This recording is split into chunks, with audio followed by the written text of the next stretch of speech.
పితా పుత్ర పవిత్ర ఆత్మ నామమున ఆమెన్.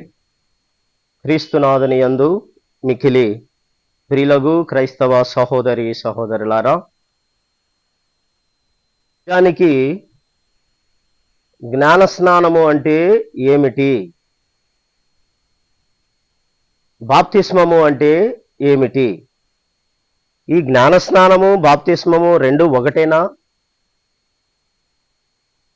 సహోదరి సహోదరులారా, జ్ఞానస్నానము బాప్తిస్మము రెండు ఒకటే. బాప్తిస్మము అనేది ఇంగ్లీష్ పదం. ఈ ఇంగ్లీష్ పదానికి తెలుగు అర్థం జ్ఞానస్నానం.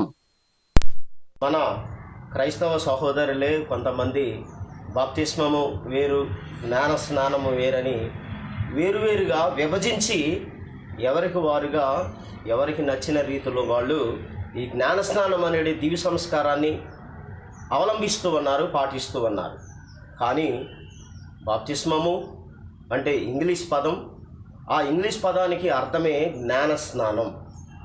జ్ఞానాన్ని పొందడానికి, మంచి చెడుల మధ్య వ్యత్యాసాన్ని తెలుసుకొని, ఇది మంచి ఇది చెడు అని తెలుసుకొని బ్రతకడానికి, జీవించడానికి ఇవ్వబడే మరి పొందుకునే జ్ఞానమే, చేసే స్నానమే ఈ యొక్క జ్ఞానస్నానం. కావున ప్రియ సహోదరి సహోదరులారా, ఇప్పుడు మన ప్రశ్న ఏమిటి అంటే, బాల్య వయసులోనే బిడ్డ పుట్టిన 1 నెల, 2 నెలలు, 3 నెలలకే జ్ఞానస్నానం ఇవ్వచ్చా ఇవ్వకూడదా అనేది మన ప్రశ్న. బిడ్డ పుట్టిన 1 నెలకి, 2 నెలలకి, 3 నెలల తర్వాత జ్ఞానస్నానం ఇవ్వవచ్చా ఇవ్వకూడదా? కొంతమంది అంటూ ఉంటారు, తెలిసి తెలియని తనములో ఎందుకు అప్పుడే జ్ఞానస్నానం అంటూ ఉంటారు. అదే ప్రశ్న మిమ్మల్ని అడుగుతూ ఉన్నాను, ఇవ్వచ్చా ఇవ్వకూడదా? ఈ వయసులో జ్ఞానస్నానం తీసుకోవచ్చా తీసుకోకూడదా అనేది మన యొక్క ప్రశ్న. మీరేమంటారు? తీసుకోవచ్చు అంటారా, తీసుకోకూడదు అంటారా? ఏమంటారు? ఓకే, వెరీ గుడ్, తీసుకోవచ్చు అంటారు, మంచిది, వెరీ గుడ్. కొంతమంది తీసుకోకూడదు, తీసుకోవచ్చు, కొంతమంది అసలు నోరు మెదపరు. ఎంతమంది తీసుకోవచ్చు అంటారో చేతుల పైకి ఎత్తండి. కొంతమంది ఎత్తుతున్నారు, కొంతమంది ఎత్తడం లేదు, కొంతమంది సగం సగం ఎత్తుతూ ఉన్నారు. అది కాదు మీ సమాధానం. జ్ఞానస్నానము ఈ కథోలిక క్రైస్తవ శ్రీసభలో బిడ్డ పుట్టిన నెల రోజుల తర్వాత, 2 నెలల తర్వాత, 3 నెలల తర్వాత కూడా జ్ఞానస్నానం ఇస్తూ ఉంటారు. అలా ఇవ్వకూడదని కొంతమంది వాదిస్తూ ఉంటారు. లేదు, పర్వాలేదు అంటూ ఉంటారు కథోలిక శ్రీసభ. ఎందుకు ఆ వయసులో జ్ఞానస్నానం ఇవ్వాలి? ఎందుకు తీసుకోవచ్చు అంటే, తల్లి గర్భములో శిశురూపం దాల్చినప్పటి నుండే ఆ బిడ్డకు జన్మ పాపము అనేది సోకింది. మనందరికీ తెలుసు కదా జన్మ పాపం అనేది ఉన్నదని. ఈ జన్మ పాపం అనేది ఎవరి నుండి దాపురించింది మనకి? ఎవరి నుండి సంక్రమించింది మనకి? అవ్వ ఆదాములు మన ఆది తల్లిదండ్రులు. జన్మ పాపాన్నైనా నమ్ముతారా? వెరీ గుడ్, నమ్ముతారు. అయితే ఈ జన్మ పాపం ఎవరి నుండి మనకు సంక్రమించింది? అవ్వ ఆదాములు. తండ్రి అయిన దేవుడు ఈ అవ్వ ఆదాములను సృష్టించిన తరువాత వారు దేవుని యొక్క మాటను, ఆజ్ఞలను ధిక్కరించి దేవునికి దూరమైపోయారు. దేవుని ఆజ్ఞలను ధిక్కరించారు, పాపం కట్టుకున్నారు, దేవుని ఆజ్ఞ మితిమీరారు, దేవునికి దూరమైపోయారు. దేవుని వద్ద నుండి మరి పంపివేయబడ్డారు, తరిమివేయబడ్డారు.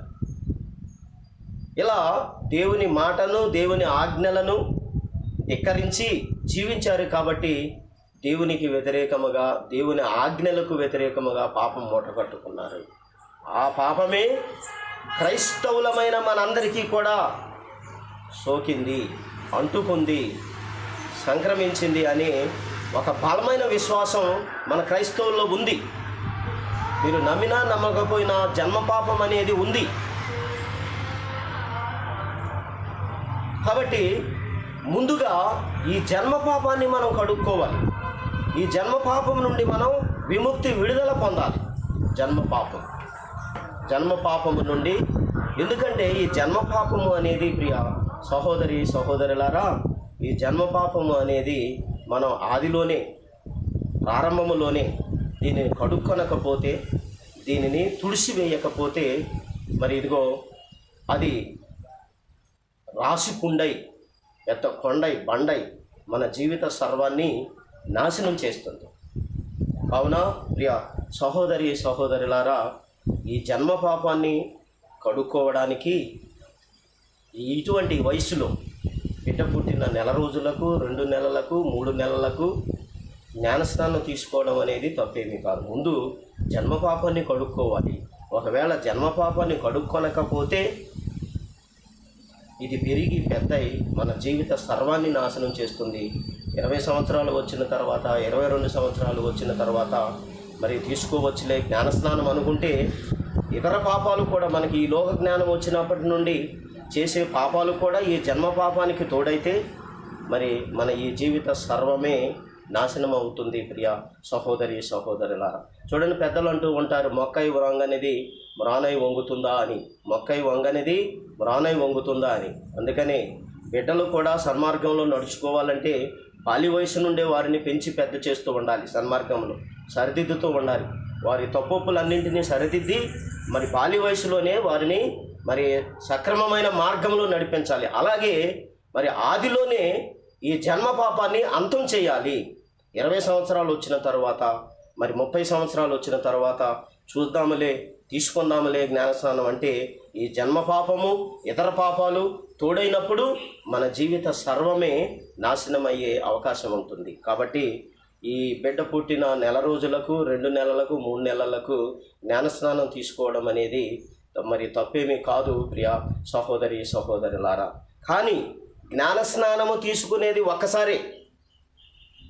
మీరు అంటారు బాప్తిస్మం అంటారు, మేమంటాం జ్ఞానస్నానం అంటాం.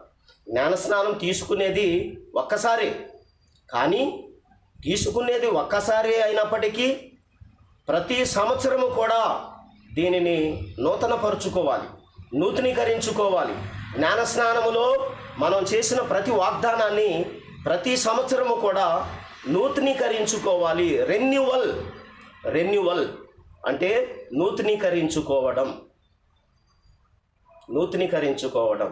ఇది కథోలిక క్రైస్తవ మరి విశ్వాసులమైన మనము పాస్కా పండుగ రోజున ఈస్టర్ పండుగ రోజున జాగరణ పూజలో మరి క్రొత్తగా నీటిని ఆశీర్వదించి, క్రొత్తగా అగ్నిని ఆశీర్వదించి, మరి ఆ క్రొత్తగా ఆశీర్వదింపబడిన అగ్ని నుండి పాస్కా ఒత్తిని వెలిగించి, అలా మనందరం కూడా ఒక కుటుంబముగా, ఒక సంఘముగా మరి ఆ ప్రమాణాలు, జ్ఞానస్నానం రోజున మనం చేసిన ప్రమాణాలు ఆ రోజున ఈస్టర్ పండుగ జాగరణ పూజలో మనం తిరిగి మరలా నూతనీకరించుకుంటూ ఉంటాం, రెన్యువల్ చేసుకుంటూ ఉంటాం. కాబట్టి జ్ఞానస్నానం తీసుకునేది ఒక్కసారి, కాకపోతే ప్రతి సంవత్సరము కూడా జ్ఞానస్నానం అనేది జ్ఞానస్నానంలో చేసిన వాగ్దానాలను నూతనీకరించుకోవాలి. చూడండి, మనం బట్టలు ధరిస్తూ ఉంటాం. మరి ఒకే జత బట్టలు వారమంతా కూడా మనం ధరించలేం. మట్టి అంటుతుంది, మాసిపోతూ ఉంటుంది. కడుక్కోవాలి, ఉతుక్కోవాలి, శుభ్రపరచుకోవాలి. తిరిగి మరలా మరి అంటినటువంటి మురికంతటిని కూడా శుభ్రపరచుకొని తిరిగి మరలా వేసుకుంటూ ఉంటాం. అలాగే జ్ఞానస్నానం తీసుకోగానే మనం రక్షణ పొందాం. జ్ఞానస్నానం అనేది ఒక మంచి జీవితాన్ని జీవించడానికి, మంచి చెడుల మధ్య తారతమ్యాన్ని, వ్యత్యాసాన్ని తెలుసుకొని ఒక మంచి జీవితాన్ని జీవించడానికి ఉపయోగపడే మొదటి మెట్టు మాత్రమే జ్ఞానస్నానం. కొంతమంది అంటూ ఉంటారు, బాప్తిసం పొందగానే, జ్ఞానస్నానం పొందగానే మేము రక్షణ పొందాం అంటారు. అది కరెక్ట్ కాదు. జ్ఞానస్నానము అనేది ఒక మంచి జీవితాన్ని జీవించడానికి ఉపయోగపడే మరి తీసుకునే మరి అవలంబించే ప్రథమ మెట్టు. ఆ రోజు నుండే మనం ఎలా జీవించాలి, ఎలా బ్రతకాలి, ఎలా నడుచుకోవాలి అనే మన జీవిత ప్రయాణం, అసలు సిసలైన జీవిత ప్రయాణం మనం ప్రారంభించాలి. కావున ప్రియ సహోదరి సహోదరులారా, జ్ఞానస్నానం అనేది బాల్య వయసులో తీసుకోవచ్చు. కానీ రెన్యువల్ అనేది ప్రతి సంవత్సరము కూడా గురువులుగా మేము గురువులుగా మేము కూడా గురుపటాభిషేకం రోజున చేసిన మరి పీఠాధిపతులు, ప్రధాన కాపరి, మన పీఠాధిపతులు, బిషప్